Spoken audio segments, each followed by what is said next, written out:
ഇതിൻ്റെ ബോഡി കണ്ടെത്താൻ വേണ്ടി മിസ്സിംഗ് ആയ ആളുകളെ കണ്ടെത്താൻ വേണ്ടി മണ്ണ് നീക്കം ചെയ്യുന്നുണ്ട്.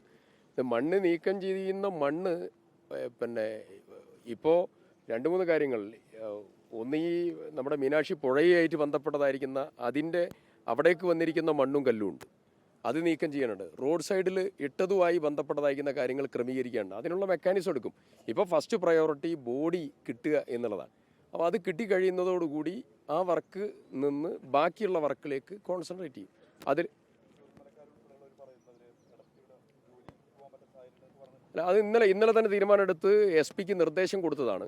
2 കാര്യം. ഒന്ന്, ചൂരൽമലയിലെ ആളുകൾക്ക് അവിടെ ഒരു ഡോക്ടറോട് കൂടിയിട്ടുള്ള ഹെൽത്ത് സെൻറ്റർ ഫെസിലിറ്റി അവിടെ ഉറപ്പുവരുത്താനുള്ള നടപടി എടുത്തിട്ടുണ്ട്. അവിടെ മൊബൈൽ ക്ലിനിക്ക് അവിടെ പോയി അവിടെ തന്നെ സെറ്റ് ചെയ്ത് അവർക്കുള്ള എല്ലാ സംവിധാനവും മരുന്നും ഡോക്ടറുടെ ഫെസിലിറ്റി ഉൾപ്പെടെ ഉറപ്പുവരുത്തിയിട്ടുണ്ട്. 2, ഒറ്റപ്പെട്ടു പോയ പ്രദേശത്തുള്ള മുഴുവൻ ആളുകളെയും ഷിഫ്റ്റ് ചെയ്യാനുള്ള നടപടിയെടുത്തു. 3-മത്തത്, അവർക്ക് ഈ മഴ ഇങ്ങനെ പോവുകയാണെങ്കിൽ ഈ ഒറ്റപ്പെട്ട് നിൽക്കുന്നതായ സ്ഥലത്ത് പണിയും കാര്യങ്ങളും ഇല്ലാതെ വരും. അവർ ബേസ് ചെയ്യുന്നത് കള്ളാടിയും അതുപോലെ ടൂറിസം മേഖലകളും തോട്ടം തൊഴിൽ മേഖലകളുമാണ്. അപ്പോൾ ഇതില്ലാത്തത് കൊണ്ട് അവർക്ക് റേഷൻ കൊടുക്കാനുള്ള നടപടി ഉൾപ്പെടെ കളക്ടറോട് അതിൻ്റെ ക്രമീകരണം ചെയ്യാൻ വേണ്ടി ലിസ്റ്റൊക്കെ ഉണ്ടാക്കാൻ വേണ്ടി നിർദ്ദേശം കൊടുത്തു. ഇന്ന് വൈകുന്നേരത്തോടു കൂടി ആ കാര്യവും ആലോചിക്കും. ഇല്ല 2 പേരെ കണ്ടെത്താനും. അത് നേരത്തെ ബഹുമാന്യനായ മുഖ്യമന്ത്രിയും ഇപ്പോൾ ബഷീർ മിനിസ്റ്ററും സൂചിപ്പിച്ചു. ഒരു ടെക്നിക്കൽ സയൻറ്റിഫിക് കമ്മിറ്റി, അതിൽ ലീഗൽ ആസ്പെക്റ്റും കൂടി ഉള്ളതായിരിക്കുന്ന ഒരു കമ്മിറ്റി വെച്ചിട്ടുണ്ട്. ആ കമ്മിറ്റി ഇന്ന് ബഹുമാനപ്പെട്ട മുഖ്യമന്ത്രി ആ കമ്മിറ്റി പ്രഖ്യാപിച്ചു കഴിഞ്ഞാൽ ആ കമ്മിറ്റിയുടെ റിപ്പോർട്ട് താമസിയാതെ വരും. അതിലെല്ലാം ഉണ്ടാവും. ആ റിപ്പോർട്ടിന് ശേഷം നമുക്ക് എല്ലാ വഴിയും തെളിയും. അതുവരെ അതിനെക്കുറിച്ച് ഇപ്പോൾ അഭിപ്രായം പറയുന്നില്ല. നേരത്തെ പറഞ്ഞ അഭിപ്രായങ്ങളുണ്ട്. ഗവൺമെൻറ് ഒരു ഡിസിഷൻ എടുത്തു. അത് ക്യാബിനറ്റിലാണ് തീരുമാനം എടുത്തത്. ക്യാബിനറ്റ് തീരുമാനം ഒരു പ്രധാനപ്പെട്ട ടെക്നിക്കൽ ലീഗൽ കമ്മിറ്റിയെ വെക്കുക എന്നുള്ളതാണ്. ആ കമ്മിറ്റിയുടെ റിപ്പോർട്ട് വരുന്നത് വരെ ഞങ്ങൾ ആ റിപ്പോർട്ട് കാത്തു നിൽക്കുക. എല്ലാവരും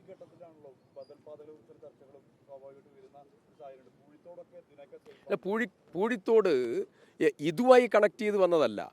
പൂഴിത്തോട് 1994 നിങ്ങൾക്കതിൻ്റെ ചരിത്രം അറിയാം. 1994 ലീഡർ തറക്കല്ലിട്ട ബൈരക്കുപ്പയും അതുപോലെ പൂഴിത്തോടും 94 സ്ഥാപിക്കപ്പെട്ടതായിരിക്കുന്ന കേരളത്തിൻ്റെ നമ്മുടെ ജില്ലയുടെ പ്രധാനപ്പെട്ട കണക്ടിവിറ്റിയാണ്.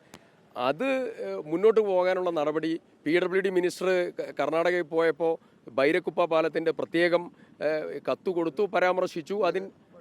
അതിൻ്റെ അതെ, ഡൽഹിയിൽ നിന്ന് കേന്ദ്ര മന്ത്രി ഗഡ്കരി അവരുടെ ഫണ്ട് അനുവദിക്കാമെന്ന് പറഞ്ഞു.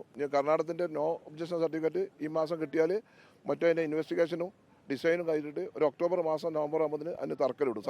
വൈരക്കുപ്പയുടെ തീർച്ചയായിട്ടും സർക്കാരിൻ്റെ 100 ദിന പരിപാടിയിൽ അത് നടപ്പിലാക്കും. ബഹുമാനപ്പെട്ട ഇവിടുത്തെ മന്ത്രി സിദ്ദീഖും അതുപോലെ MLA-മാരൊക്കെ വളരെ സജീവമായിട്ട് അവരുടെ ദീർഘകാലത്തെ ആവശ്യമാണ്.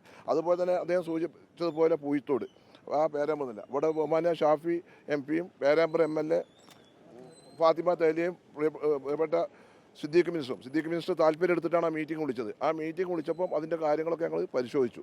അതിൻ്റെ ഇൻവെസ്റ്റിഗേഷന് ഊരാളുകളിൽ 2 കൊല്ലം മുമ്പ് കൊടുത്തതാണ്. 1.5 കോടി രൂപയ്ക്ക് ഇൻവെസ്റ്റിഗേഷൻ നടത്താൻ പറഞ്ഞതാണ്. അതിന് 40-60% ഇതിൻ്റെ ഇൻവെസ്റ്റിഗേഷൻ ആയിട്ടുള്ളൂ. ഫോറസ്റ്റ് ഡിപ്പാർട്ട്മെൻറ്റിൽ ഫോറസ്റ്റിൻ്റെ പെർമിഷൻ കിട്ടിയിട്ടില്ല അവിടെ ഇൻവെസ്റ്റിഗേഷൻ നടത്താൻ വേണ്ടിയിട്ട്. അതിന് ഞങ്ങൾ അന്നത്തെ മീറ്റിങ്ങിൻ്റെ തീരുമാനത്തിൽ അത് CCF-ഉമായിട്ടും ഫോറസ്റ്റ് ഡിപ്പാർട്ട്മെൻറ്റായിട്ടും ഫോറസ്റ്റിൻ്റെ സദേൺ ഹെഡ്ക്വാർട്ടേഴ്സ് ബാംഗ്ലൂരുമായി ബന്ധപ്പെട്ട് അതിൻ്റെ അപേക്ഷ കൊടുത്തിട്ട് അതിൻ്റെ സർവേ നടത്താനുള്ള അനുമതി തരാൻ പറഞ്ഞു. അതിൻ്റെ അനുമതി കിട്ടിയതിന് ശേഷം ബാക്കി കാര്യങ്ങൾ നോക്കും. അതിന് ഈ മാസം അവസാനം ഒരു മീറ്റിംഗ് കൂടി നമ്മൾ ബന്ധപ്പെട്ട മുഖ്യമന്ത്രിയുടെയും MP-യുടെയും ഉദ്യോഗസ്ഥന്മാരുടെയും ഫോറസ്റ്റ് ഡിപ്പാർട്ട്മെൻറ്റിൻ്റെയും ഒരു മീറ്റിംഗ് വിളിക്കുന്നുണ്ട്. വയനാട്ടിലെ സാഹചര്യങ്ങളൊക്കെ നമുക്ക് നന്നായി അറിയാം. നമ്മൾ വളരെ കാരണം ജനങ്ങൾ പ്രയാസപ്പെടില്ല. നിങ്ങൾ ആലോചിച്ച് നോക്കി, 2016, 2018, 2024, ഇപ്പോൾ 26 ഓരോ ദുരന്തങ്ങൾ ഉണ്ടാകല്ലേ. ഒരു പരിഹാരം കാണണ്ടേ? അവസാന ഏതായാലും ഈ ബഹുമാനപ്പെട്ട PWD മിനിസ്റ്ററോട് അസംബ്ലിക്കകത്ത് വെച്ചുകൊണ്ട് കത്ത് കൊടുക്കുകയും ഇത് പറഞ്ഞതിന് ശേഷവും ദ്രുതഗതിയിൽ പടിഞ്ഞാറത്തറ പൂഴിത്തോട് റോഡിൻ്റെ മീറ്റിംഗ് വിളിച്ചു. എല്ലാവരെയും കോർഡിനേറ്റ് ചെയ്തു. MP ഉണ്ടായിരുന്നു, MLA-മാരുണ്ടായിരുന്നു, എല്ലാവരും ഉണ്ടായിരുന്നു, ഉദ്യോഗസ്ഥർ മുഴുവൻ ഉണ്ട്. ഫുൾ ടീമോട് കൂടിയുള്ള മീറ്റിംഗാണ്. അതിൻ്റെ തുടർ പ്രോസസ്സിലേക്ക് ബഹുമാനപ്പെട്ട മന്ത്രി കടന്നു. ഞങ്ങൾ പറഞ്ഞ കാര്യങ്ങളിൽ അവസാനത്തേക്കല്ല വെച്ചത്, ആദ്യം തന്നെ മിനിസ്റ്ററും ഡിപ്പാർട്ട്മെൻറ്റുകളും ഇതിൻ്റെ പുറകെ നിൽക്കുക.